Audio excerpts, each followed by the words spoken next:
Kaligirang kasaysayan ng El Filibusterismo.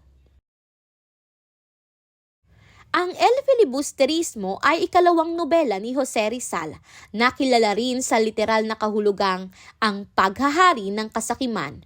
Ito ang karugtong ng Noli Me Tangere. Mas madilim, mas mapanuligsa at mas politikal ang nilalaman. Kung ang Noli ay nagpapakita ng sugat ng lipunan, ang El Filibusterismo ay naglalantad ng ugat ng sakit ng kolonyal na sistema. Mga pangyayari pagkatapos ng Noli Me Tangere, taong 1887. Bago pa man bumalik si Rizal sa Pilipinas noong Oktubre 1887, marami ng kasawian ang dinanas ng kanyang pamilya at mga kaibigan dahil sa Noli Me Tangere. Sa panahong ito, inuusig ang mga magsasaka ng Kalamba, pinalalala ang usapin sa lupa, at isinisisi kay Rizal ang paggising ng kamalayang bayan. Tinawag ng mga prayle ang Noli na isang mapanganib at makamandag na aklat.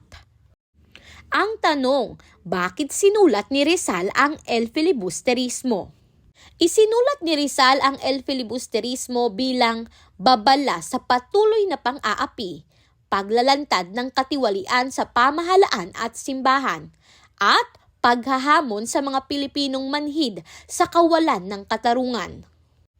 Hindi na sapat para kay Rizal ang banayad na panawagan ng reforma. Sa El Fili, ipinakita niya ang posibleng kahihinatnan ng galit at desperasyon ng inaaping bayan. Ang pagsisimula ng pagsulat ng nobela. Sinimulan ni Rizal ang El Filibusterismo noong 1887, sa panahong siya ay nagbabalik sa Pilipinas at nagpa-practice ng medisina sa Calamba. Bagamat may plano na siya para sa ikalawang nobela, lalong tumindi ang laman at tono nito dahil sa pag-uusig sa kanyang pamilya, pang-aabuso ng mga pari, at sariling karanasan sa kolonyal na lipunan. Noong ika-3 ng Pebrero 1888, nilisan ni Rizal ang Pilipinas dahil sa pangamba niyang manganib ang buhay ng kanyang mga mahal sa buhay. Ayon sa kanyang liham kay Ferdinand Blumentritt, araw-araw siyang sinusubaybayan ng mga pinuno ng simbahan at pamahalaan at iniipon ang mga paratang laban sa kanya. Habang nasa Europa, hindi naging magaan ang buhay ni Rizal. Naranasan niya ang matinding kahirapan sa pananalapi, pagtitipid sa pagkain, pagbebenta ng personal na gamit, at matinding pangungulila sa pamilya. Sa liham niya kay Jose Maria Basa, hayagan niyang inilahad ang kanyang panghihina ng loob at ang pakiramdam na tila pinagkakaisahan siyang pahirapan. Sa gitna ng pagdurusa, nangulila si Rizal kay Leonor Rivera. Nabigo ang pag-ibig niya kay Nelly Bosted at namatay ang ilang kaibigan at kasamahan sa kilusang propaganda. Ang lahat ng ito ay nagdagdag sa bigat ng emosyon at lalim ng nobela. Nang halos mawala na ng pag-asa si Rizal, dumating ang tulong mula kay Valentin Ventura mula sa Paris. Ipinadala ni Ventura ang kabuuang halaga para sa pagpapalimbag ng nobela, matapos malaman ang matinding pangangailangan ni Rizal sa salapi.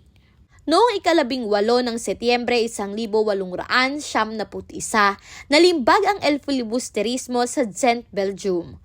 Inialay ni Rizal ang nobela sa alaala ng 3 paring martir, Gomez, Burgos at Zamora o ang Gumbulsa, bilang simbolo ng kawalang katarungan ng kolonyal na pamahalaan.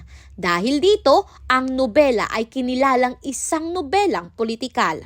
Narito ang mga nilalaman at diwa ng El Filibusterismo. Nilalantad ng nobela ang mga suliranin ng lipunan tulad ng problema sa lupa, katiwalian sa pamahalaan, pang-aabuso ng simbahan, kabulukan ng edukasyon, at kawalan ng hustisya. Makikita rin ang ebolusyon ni Simon mula kay Crisostomo Ibarra na sumasalamin sa pagbabago ng pananaw ni Rizal bilang manunulat at mamamayan. Sa El Filibusterismo, ganap na ipinakilala ni Rizal ang kanyang pagbabanyuhay bilang nobelista, mula sa mahinahong kritiko tungo sa matapang na tagapagsiwalat ng katotohanan. Ang nobelang ito ay hindi panawagan ng dahas kundi isang babala. Kapag ipinagkait ang katarungan, ang galit ay nagiging sandata.